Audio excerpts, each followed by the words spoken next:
Welcome back to Resilient Foundations, where we talk about leadership that holds steady even when the pressure is spiking. I'm Rebecca, and today we'll talk about how you can stabilize and protect your teams when FUD is circulating, what I like to call fear, uncertainty, and doubt, or the FUD factor. Every leader has the moment, every organization has the moment. I have yet to work in an organization, or even frankly in a family, where you don't have FUD. It is just part of human nature, because what we're doing is we're always scanning our environment. We are looking at the signals in the ecosystems around us. And when those signals show up as out of the norm, we may immediately jump into the FUD factor.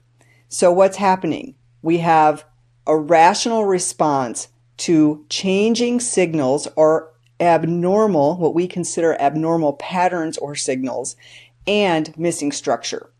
So fear is really that perceived threat. It's when we can't get clear on what's actually the signal means. We can go into fear. It's anxiety, false evidence appearing real. Uncertainty is where we have a lack of reliable information. So I see the signal, I'm having anxiety about it, I don't have context for what that signal could mean, and then I start to speculate. I want to give meaning to that signal because at the end of it all, I want to know if I'm safe or if I need to take action. Doubt is what happens when the first two things are happening, and now I'm in doubt as to whether I can stay or go or make sense of what's happening, and I start to lose confidence. So when people are feeling FUD, what we're really saying is it's not an overreaction. It's not emotional in the sense of an emotional reaction. It's not just people having emotions. It's not negativity. It's usually not resistance to change. What they might actually be experiencing is more of what I would think of as a trauma response or a survival response of fight, flight, or freeze. That's the survival strategy. People will have this when they can't answer three basic questions. Number one, I saw a signal. What's actually happening? If I don't have context for the signal, I'm going to make something up and give it meaning. What does it mean to me? So there's your meaning component. What does that signal mean? And am I safe? What should I do next? Do I react? Do I respond? Do I sit back and observe? What am I going to do about this thing that's showing up that is different than what I expect? So when they can't answer the questions, the brain is going to fill the gap because we are wired to seek predictability and control in our environments. So when we have an absence of structure and we don't understand, we have fear, uncertainty, and doubt, we have speculation as a survival strategy. Thus, the rumor mill occurring, the grapevine occurring. So rumors will spread faster than facts.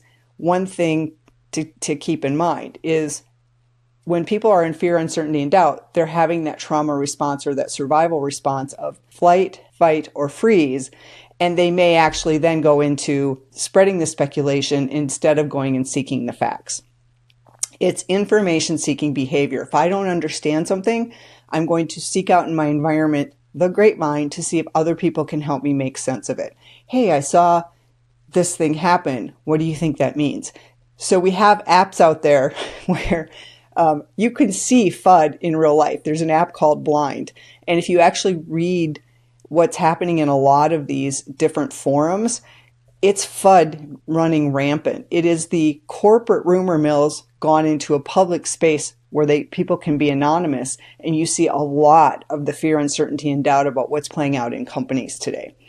So we're trying to create, as individuals, we're trying to create order when leaders haven't actually provided the information we need or the context we need or the clarity about what signals are meaning.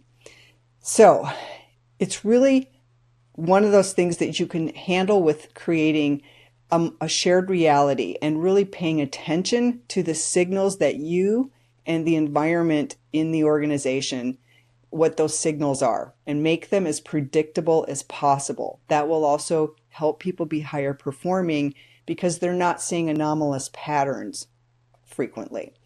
So clear facts, knowing when we have decision ownership and a communication cadence and acknowledged unknowns.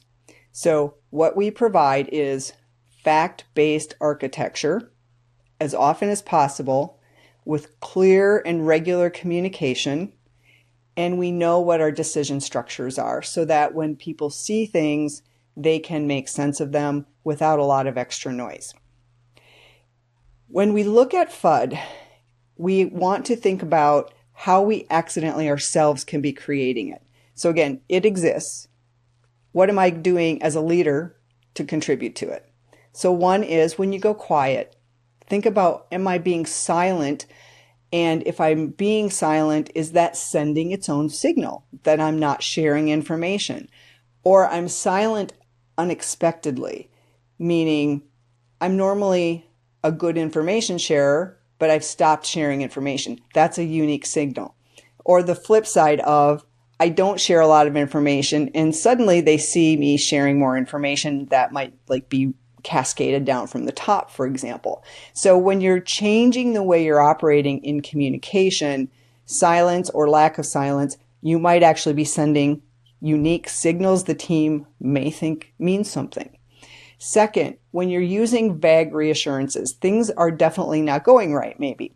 And we say things like, oh, it'll be fine. Trust us, we're working on it. Anytime you're using sort of a vague reassurance of everything's fine, that's probably going to send a signal that things may not be fine. And again, people will start to speculate. This can actually raise suspicion, not lower suspicion. Overconfidence has a similar effect where if I'm overconfident, then I might look like I'm just telling you everything's fine when really I'm trying to hide the fact that it's not. So vague reassurances, obvious spin, overconfidence, those are some things people might be looking for just as a signal. And last is if there's clearly something going on. I was working with a crisis a few years ago, and we clearly had something going on in the environment and nobody was talking for days. So people were getting a hold of other people and the rumor mill was rampant, where people were saying, come on, I know something has to be happening because XYZ thing is occurring in the environment. I'm not being allowed to do this specific thing that I normally can do. Something must be going on. And yes, there had actually been a hack, but because there was no conversation about it and it went on for days and people were prevented from doing, they couldn't get into certain things that they needed to be able to do, and it was widespread, of course something is going on. And those are those situations where you sometimes can't say very much, but the fact that nothing was being said was the clearest signal of all that really sent the rumor mill off the deep end. So it's really how we assess that. It starts as a whisper and then a crescendo. It will lead up to a crescendo if you are not saying something, even if it's we're working on something, right? There's clearly an outage in that situation I was talking about. There was clearly an outage, and yet no one was saying anything. And that was actually the signal people took to heart. The silence was deafening. So our job is really during FUD, we may not be able to provide certainty. We may not be able to give complete reassurance, but we don't want to provide spin and we don't usually want to say nothing. So we want to slow the escalation. We replace the speculation with what we can share, and we anchor people to whatever reality is in that moment. What's true right now, what we don't yet know, what decisions are being made, and usually by whom, and then when will people continue to hear from me? And the more regular you can keep the communication, the better. So it's really about keeping things calmed down, especially when you're in a crisis. The Diffusal Framework is as follows. Step 1. You name it. You acknowledge that people are feeling the FUD. You don't get dramatic about it, but you just say, yeah, I know there's a concern. Acknowledge it. Don't minimize it. Don't deflect it. Don't over-explain it. Yes, I know there's a concern, and I know that there might be uncertainty that people are feeling right now. or I even used the word FUD. People knew when I used FUD what I meant. So we're basically saying, yes, we are aware, we acknowledge there's a signal out there that you are seeing, and here's the next step. So then we bound the reality. We say what facts we can say. You're not always going to be able to share every fact. But what we do is we say, we know there are things that are true right now. And if we can say what is true, we share it. We focus on what we've confirmed, any constraints that we are aware of, and any decision processes already made or in flight. So no future promises, in that we're not going to reassure people that things are going to be 100% fine. That may not be the case. Something might be going south, and yes, there could be something coming, but we don't want to be hypothetical about it, and we don't want to promise people that everything's going to be just fine. It might not actually be fine. FUD really feeds on ambiguity, so the less ambiguity that gets introduced or allowed to foster, the better. So facts get rid of ambiguity. You just have to be careful sometimes about what facts you share and how you share them. But share what you can in a regular cadence. Own the unknowns. In particularly crises or difficult situations in an organization, there will be uncertainty. There are unknowns that you have to get underneath and figure out and address. So we can tell people, yes, we know there are things we're trying to figure out, and we are working very hard to address them. Here's what we're working on right now. And again, where you can tell them, like in the example I shared earlier, there was clearly never going to be a situation where we were going to openly acknowledge that we had been hacked, because that creates legal and compliance implications and so forth. So you don't want that to become public until you actually have enough that you can go public with, because you don't want someone leaking that to the outside. It's just the way it works. And yet, people clearly saw a signal that their work was disrupted by an incident. So what in retrospect we said we should have done was, we should have let people know, we have an issue in the environment, we have some outages we're working through, and while we're doing this, here's the workaround that you can use to continue to work.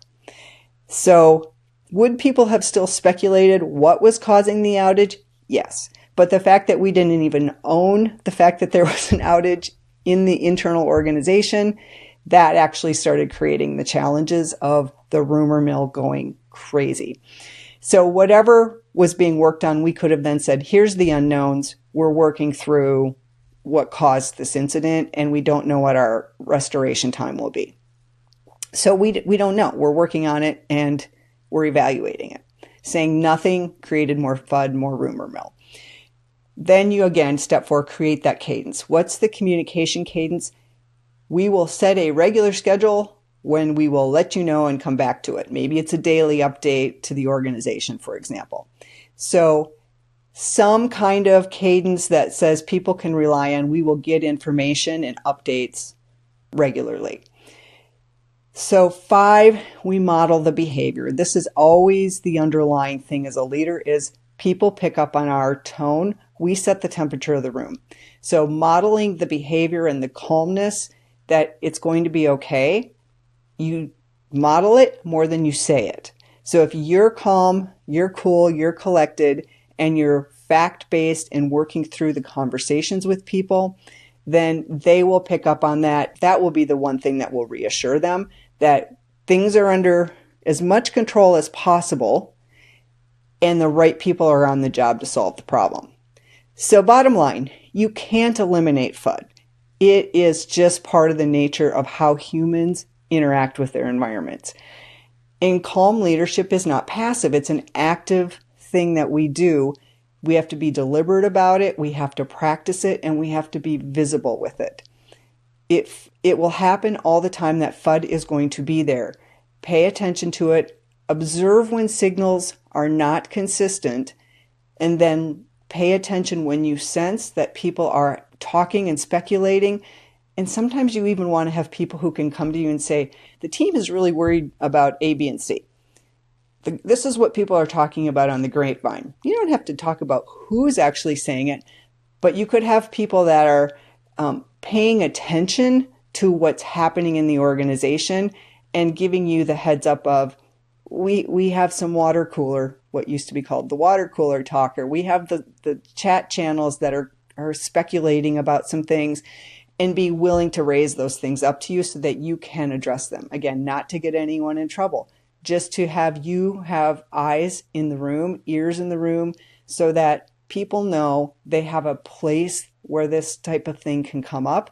They can actually come to you. Hey, I'm really unsettled about this thing I observed in the environment, and people are actually talking about this. Can you share more information in the next team meeting? Yes, because you as a leader want to know when people are experiencing FUD. You're not going to personally see it in every place.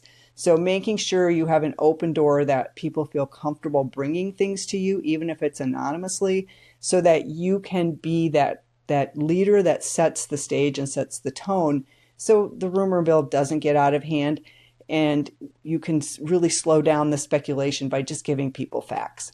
So the bottom line here is you cannot eliminate FUD. FUD exists because it's just part of human nature, and it's part of our survival strategy to pay attention to what's going on in our environment, monitor the signals in our environment, and give meaning to those signals. And when you as a leader are not providing the meaning, the context, the communication, and the calmness for people to understand the variation in signals, then you will have speculation, you will have rumor mills. It will happen. You will never shut it off. It's really, as a leader, our responsibility to be as aware as possible of the FUD factor and our role in helping people make sense of their environment, make sense of the signals that may be anomalous, and create that calm presence. So thanks for joining me today. And don't forget to like, share, and subscribe. And if you're looking to build stronger leadership systems, please jump on over to resilientfoundations.com and check it out there. Until next time, lead steady and avoid the FUD factor.